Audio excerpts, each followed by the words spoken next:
So మంచి technological systems తీసుకొచ్చాడు. జగన్ని ఒప్పించి నాడు నేడు కింద స్కూళ్ళు బాగు చేశాడు. అట్లాగే ఎక్విప్మెంట్ తెప్పించి ఇచ్చాడు.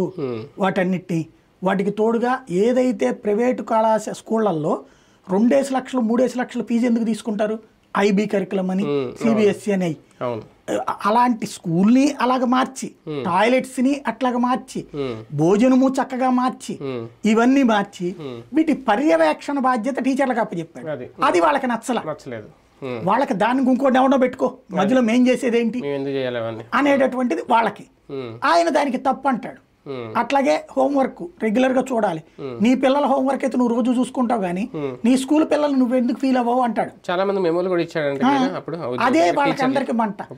వాళ్ళు తమ అసమర్థతని లేదా తమ తప్పుని కవర్ చేసుకోవడానికి ప్రవీణ్ ప్రకాష్ దొంగగా చూపెడితే అది వాళ్ళని ఊరడించడం కోసం, అది రాజకీయంగా వాడుకోవడం కోసం జగన్ విద్యా వ్యవస్థను నాశనం చేశాడు, ప్రవీణ్ ప్రకాష్ అట్లాంటోడు అనేటటువంటి కాన్సెప్ట్ని తీసుకెళ్లి ఆ పాయింట్ లో వాళ్ళని సంతృప్తి పరచడానికి ఇతని బలిపశువుని చేస్తారు. కానీ ప్రజెంట్ కాన్సెప్ట్ మళ్ళీ ఆయన విధుల్లోకి రావాలనుకుంటున్నారా, కొనసాగాలనుకుంటున్నారా, అందుకనే కలిసారా జనరల్ గానే ఇదంతా ప్రచారం?